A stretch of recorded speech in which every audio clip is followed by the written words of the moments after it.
Hi, Ashley. How you doing?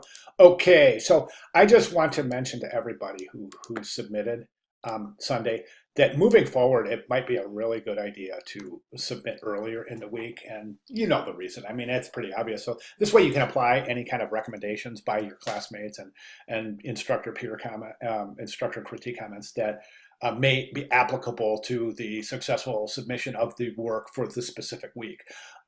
So let's say you completely missed a section, then your peers and myself would say, "Hey, Ashley, looks like you missed this." That way, you can add that for Sunday's submission to get full points, right?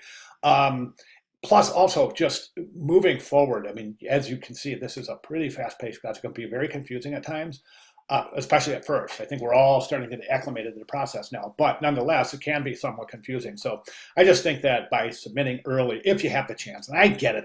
It's a busy time. Got your other classes, you got this class. This class is we're trying to wrap our head around the process as well as what's due when and where and how to do this, et cetera, et cetera. So I get it. But moving forward, I would recommend that we all try to get things submitted a little bit earlier than Sunday. It's not required. I mean, the requirement's Sunday. So if you want to wait till Sunday, we may have to go into the following week till I get my critique comments back to you like this. And so it's up to you, really. So my recommendation is to go early, but again, it's completely up to you and your schedule. Okay, enough of that, right, Ashley? Let's jump over to your work. This is fantastic. This is a great presentation, Ashley. You've done a wonderful job. I'm going to reduce the size of this window so we can fit it in here, which means, let me see what I'll have to do here. Let's do this. Oh, that's perfect. Okay, so looking, I'm going to should probably move my camera a little bit so we can see what's, okay, cover looks fantastic. Good job. Excellent.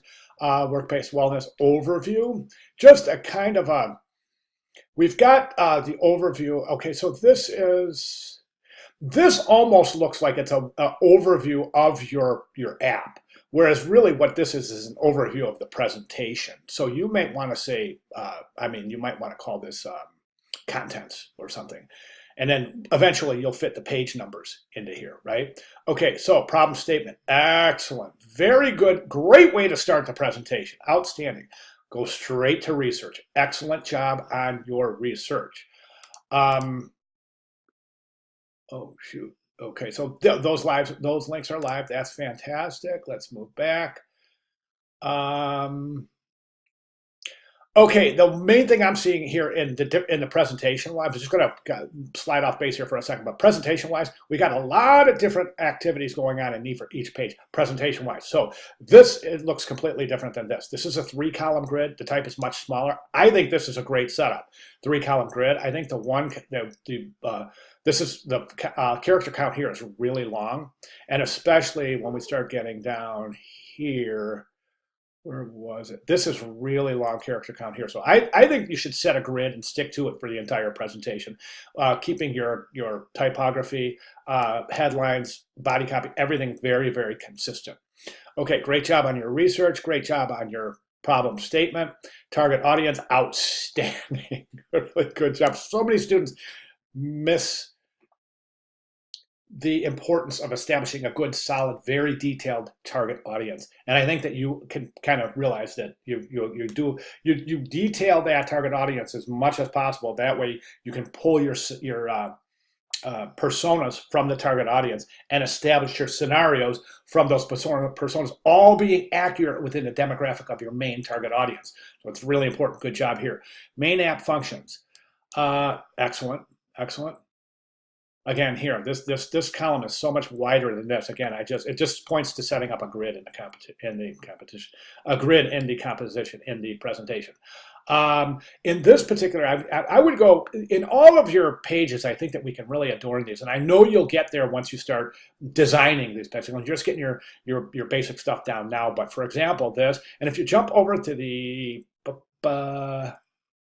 let's say jump over here to this week 1 project 1 user-centered design process begin, down at the bottom we have this example. This is a treehouse example, and I want you guys to go through this as much as possible. This is really a fantastic presentation. But right here we're looking at comparative analysis for the competition, and you can see here each one has a dedicated page. Each one has functionality and features, pros and cons, visual design pros and cons, usability pros and cons on its own separate page with an image of the competition. And we've got 4 or 5 pages of that. So I think that's fantastic. You may consider using some visuals to assist the viewer in perusing this page. So competition personas. Now personas, and again, I'm just going to use this for an example because this does a great job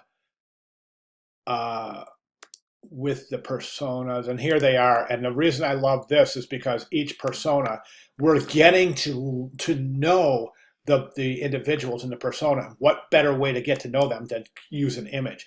Use an image of the description. So in other words, Holly lives in Boston with her husband and 2 children. So find an image of a woman with a husband and 2 kids. All right. She has a master's degree in communications. Do you see what I'm saying? Jack lives in Durham with his newlywed. He has a master's degree in business, sales rep. Most of the time on the phone speaking, but you can find some time. Okay, so it's time on the phone, speaking customers, and on the road, visiting. So if he's on the road a lot, you may show him like driving in his car or something. Do you see what I'm saying? So make a connection between the visual depiction of the individual in the persona and what is they actually the definition or how they're defined in the persona. That's going to allow the viewer to have some empathy with the person depicted in the persona by showing their image, and not only showing their image, but showing their image involved in the activity that you describe them in. Okay, so this is fantastic. Personality, goals, frustrations, motivations, outstanding. Let's jump to scenario. Scenario, Holly has been struggling. Okay, excellent. So you're using Holly as your scenario. That's fantastic. Excellent. But again, got to get some visuals in your presentation here. You know, a picture's worth 1,000 words. So, all right, then you've got your one neat thing I've seen with the personas is some students have elected to use the the scenario without the app.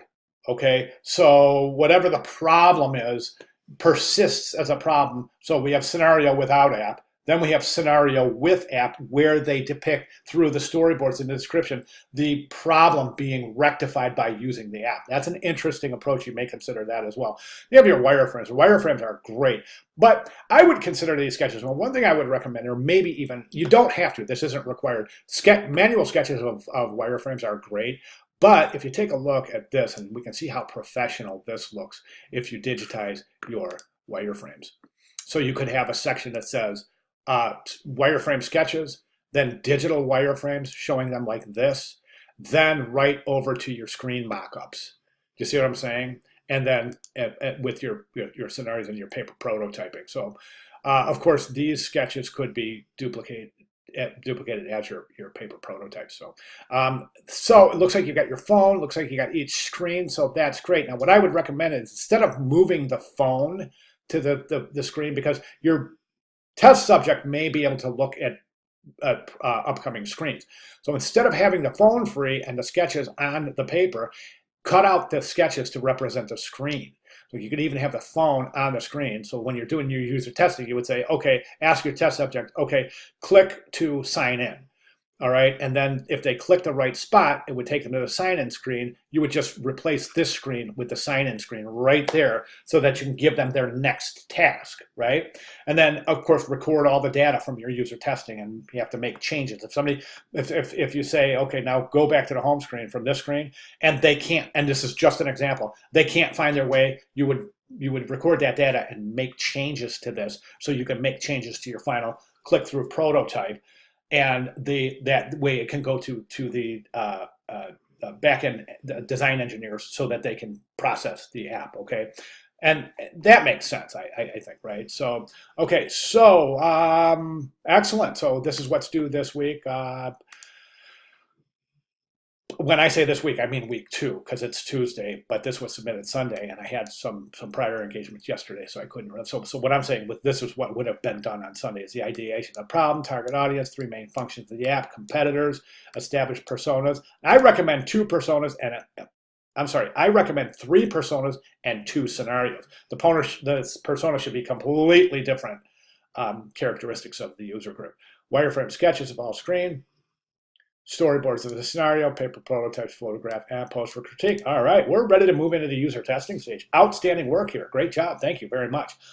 Questions, comments, concerns, clarifications, any of the above, of course, let me know, and I will be glad to address anything that's not specifically clear at this point. All right. Great job, Ashley. Thanks so much for sharing.